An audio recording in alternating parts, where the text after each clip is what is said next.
안녕하세요. 어르신의 건강과 행복을 위한 가장 든든한 장기요양 기관을 만들어가는 케어스토리 강성만 국장입니다. 우리 11월 요양원 주간보 업무에 대해서 같이 한번 빠르게 살펴보도록 하겠습니다. 자, 11월 요양원 업무 주요한 것은 이제 우리 올해 년도 사업계획서 평가하고 그리고 나서 그 평가한 내용을 가지고서 내년도 사업계획서 작성하는 것이 가장 이제 좀 주된 업무이기도 할 것 같습니다. 자, 11월 요양원 업무 보시는 것처럼 PDF 파일 여기 있으니까 요거 출력하셔서 뭐 체킹하셔가지고 관리하셔도 되고요. 지금 이렇게 제공해드리는 영상은 여기에 담겨져 있습니다. 자, 시설장 및 대표자분께서는 업무별로 담당자 선정하셔서 처리하시면은 자연스럽게 업무 분장이 되는 거가 되죠. 자, 그리고 여기 보시는 것처럼 관련, 이게 무엇과 관련된 거다라는 거, 이 업무가 어떤 것과 관련돼 있느냐, 그리고 해당 인력은 누구냐, 그리고 담당자는 누가 하는 게 좋겠냐, 관리자는 누구냐, 최종 관리자는 누구냐. 최종 관리자는 역시 대표자다. 최종 관리자가 대표자이죠, 사실상. 왜냐면은 장기요양보험 제도에서 대표자가 기관을 설립하는 거기 때문에 뭐 환수를 당한다거나 뭐 이런 행정처분이 있다거나 할 때 대부분 모든 책임이 대표자한테 가죠. 그러니까 대표자가 업무에서 사실상 빠질 수는 없는 상황이다. 이런 부분으로 인해서 최종 관리자는 대표자가 되는 거죠. 먼저는 직원 CS 캠페인 업무, 매월 업무로 해서 이제 제공해 드리고 있는데, 매월 업무, 정해진 업무 따로 있죠. 여기 보시면은 업무 매뉴얼에 여기 매월 일자별 업무 있어요. 그래서 일자별로 업무가 다 정리되어져 있는데, 그 업무들 중에서도 특히 월별로 조금 제가 제공해 드리는 업무가 있어요. 그래서 그거를 매월 업무로 구분해서 드리는데, 그 중에 하나가 직원 CS 캠페인이다. 이번에 이제 새로 CS 캠페인 제공해 드리는 것은 이제 예전에는 영상으로 해서 제공해 드리는 강의 쪽으로 했는데, 지금은 유인물 쪽으로 좀 바꿨어요. 그래서 이번에 이제 우리 장기요양 기관에 유머가 넘쳤으면 좋겠어요 라는 이 유인물 자료를 직원분들께 제공해 드리는 겁니다. 내용은 제가 영상으로 다시 한번 제공을 해 드릴 거예요. 자, 그리고 4분기 업무로 감염병 식중독 관리 대책위원회 정기회의. 이 매우 중요한 업무죠. 장기요양 기관은 감염병하고 식중독 상당히 취약한 내용이기 때문에 노인보건복지 사업 안내에서도 이 감염병 식중독 관리 대책위원회를 중요하게 제시를 하고 있는 거죠. 그리고 고농도 미세먼지 대응 현장 점검 실시, 노인 인권 및 학대 예방 교육 4분기차 교육 있죠. 이 노인 인권 및 학대 예방 교육은 어르신뿐만 아니라 직원분들뿐만 아니라 보호자분들까지도 같이 해서 제공해 드리면 좋겠습니다. 물론 이제 보호자분이 교육에 같이 참여하실 수 있다고 하면 너무 좋겠지만, 참여를 못 한다고 하면은 이 교육 자료라도 제공해 드리는 게 필요하겠죠. 그리고 4분기에 우리 시설에서 혹시 모를 노인학대가 발생하지 않도록 노인학대 예방 점검하는 업무가 있고요. 보호자 정기상담 4분기 정기상담이 잡혀 있습니다. 그리고 소독업체를 통한 기관 내부 소독.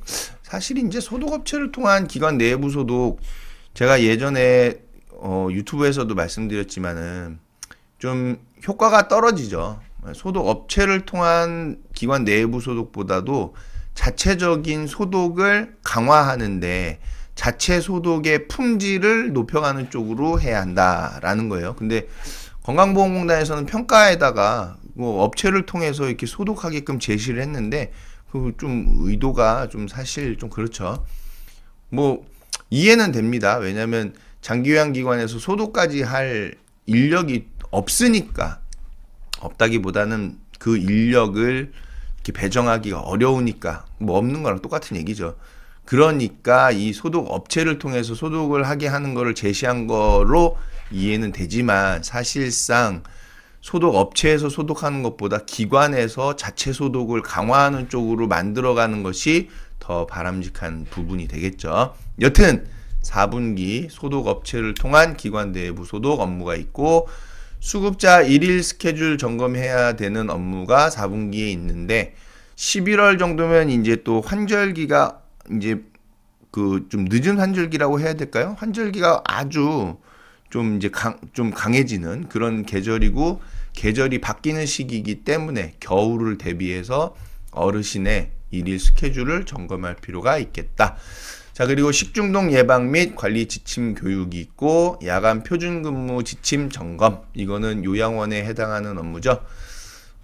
야간 표준 근무 지침은 분기에 한 번씩 이렇게 점검하시도록 제공해 드리고 있는데, 야간 표준 근무 지침에 이 예전에 노인보건복지사업 안내 책자에서 정형화해서 이렇게 제공해 준 야간 표준 근무 지침이 있는데, 이 내용을 우리 기관의 상황에 맞게끔 좀 점검하면서 보완하면서 발전시켜 나갈 필요가 있다는 거, 현장의 내용을 좀 많이 담아 주십사, 네, 당부를 드립니다.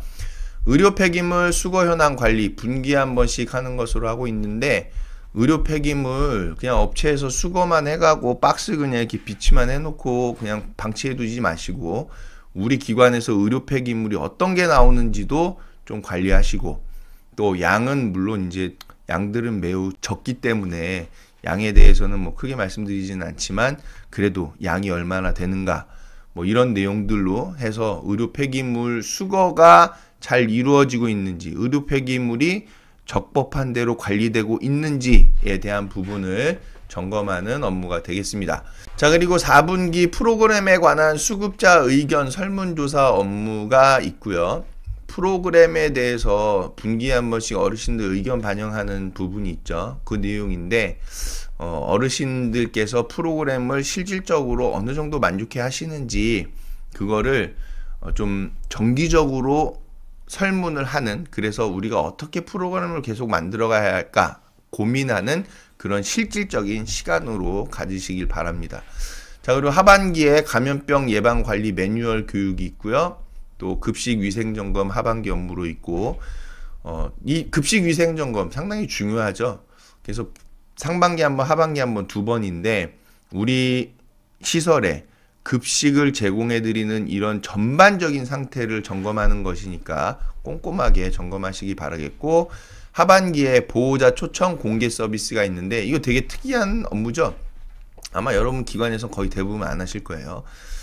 어저께 뉴스엔가도 나왔는데, 어르신들께서 요양원 가기 싫으시다는 그런 영상이 뉴스로 이제 나온 그런 뉴스가 있는데, 요양원에 가기 싫은 이유 중에 하나가 너무나 폐쇄적이기 때문에 한번 요양원 들어가면 나올 수가 없다. 그런 내용으로 해서 뉴스에 영상이 나왔는데요. 지금 우리 장기요양기관의 요양시설들 너무나도 폐쇄적이죠. 네, 거의 뭐 시설의 문 밖으로 나올 수 있는 자유가 아예 없습니다. 뭐 물론 다양한 이유가 있죠. 뭐 실종에 대한 부분도 있을 수 있고, 또 건강 상태에 대한 것도 있을 수 있어요. 그런 거 다 고려해서 어르신께 어떻게 자유를 드릴 수 있을지, 시설을 자유롭게 출입할 수 있는 그런 자유를 드릴 수 있을지를 고민해 볼 필요가 있는 거죠. 자, 그런데 그거하고 또 별개로 또 보호자분들께서도 시설을 방문할 때, 물론 이제 지금까지는 코로나 상황으로 인해서 폐쇄적일 수밖에 없었죠. 그런데 시설에서 제공하고 있는 서비스들을 어떻게 하면 보호자분들께 공개를 해서 좀 열린 장기요양 기관으로 운영할 것인가, 투명한 장기요양 기관으로 운영할 것인가, 우리 기관에서 제공하고 있는 서비스들이 어떠한 문제가 없고 하자가 없다라는 것을 보호자분들께 적극적으로 공개할 수 있는 그런 상황이 돼야 되는 것이죠. 그래서 이 보호자 초청 공개 서비스를 이제 코로나 상황에 따라서 보호자분들께서 시설에 출입을 하실 수 있다고 하면은 직접 공개해 드리는 것을 저는 권장해 드리고, 그렇게 못한다고 하면은 코로나 상황으로 인해서 보호자분께서 직접 시설에 못 오신다고 하면은 간접적으로나마, 즉 어떤 이제 그 줌을 통해서라도 공개해 드릴 수 있는 그런 업무가 되겠습니다. 매우 중요하죠. 보호자분들께 우리 기관에서 제공해 드리고 있는 서비스를 공개한다 안 한다의 이 차이 매우 크죠. 공개한다면 보호자분들께서 우리 기관에 갖는 그런 신뢰는 상당히 높을 수밖에 없겠죠. 자, 그리고 하반기에 사회복지시설 안전점검 업무가 있을 텐데, 시군구에서 공문이 하달될 테니까 그 공문 받으시면은 안전점검 빠지지 않고 처리하시기 바라겠고요. 하반기 자유소방대 조직 및 운영 점검 업무 있고, 그리고 하반기에 직원 권익보호에 대한 점검 업무가 잡혀져 있습니다. 자, 그리고 연 1회 업무로 올해 사업계획서 자체평가 업무가 잡혀 있습니다. 그래서 올해 사업계획서의 내용들을 우리가 평가를 해서 이어서 내년도 사업계획서 작성하는 업무가 있겠죠. 매우 중요하죠. 내년도에 우리 기관의 모든 계획을 수립하는 업무기 때문에 상당히 심혈을 기울여서 처리하셔야만 되겠죠. 자, 그리고 4대 법정 의무교육 신고를 대비해서 점검하는 업무가 있습니다. 4대 법정 의무교육이 있죠. 같이 보면은 노인학대 신고의무자 교육, 아동학대 신고의무자, 긴급복지지원, 신고의무자, 노인인권교육. 이 4대 법정 의무교육을 다 선생님들께 그 교육을 수료하시도록 했는지, 실시했는지를 점검하셔서 시군구에서 4대 법정 의무교육 신고 실적 보고하세요라고 했을 때 보고하시면 되겠습니다. 자, 그리고 연 1회 업무로 재물조사 업무가 있고요. 그리고 매월 21일에서 24일 업무로 다음 달 12월 근무표 작성, 또 다음 달 12월 식단표 작성, 다음 달 12월 프로그램 계획서 작성 업무가 있겠습니다. 자, 그럼 이어서 주간보 업무 한번 보실까요? 네, 11월 주간보 업무에서는요, 요양원 업무하고 특별히 큰 차이는 없고, 다만 한 가지 좀 차이가 되는 업무가 어떤 거냐면은 보이스피싱 예방교육 업무를 담아놓고 있습니다. 아무래도 주간보 시설을 이용하는 어르신들께서는 댁에 가셨다가 이제 주간보에 오시고, 또 스마트폰도 가지고 계시고, 또 간혹 은행 업무도 보시는 어르신들이 있으시기 때문에 보이스피싱 예방교육은 좀 필요한 교육이 되겠죠.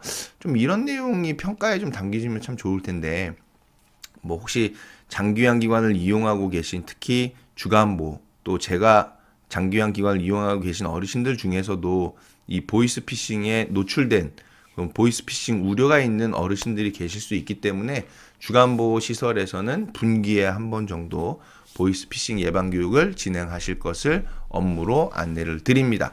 자, 여기까지 해서 저희 11월 요양원 주간보 업무를 살펴보셨는데요. 관련해서 궁금하신 사항 있으시면은 저의 연락처로 연락 주시면은 또 추가적으로 설명드리겠고, 또 의견 있으시거나 궁금하신 점 있으시면 연락 주시면 안내해 드리도록 하겠습니다. 감사합니다.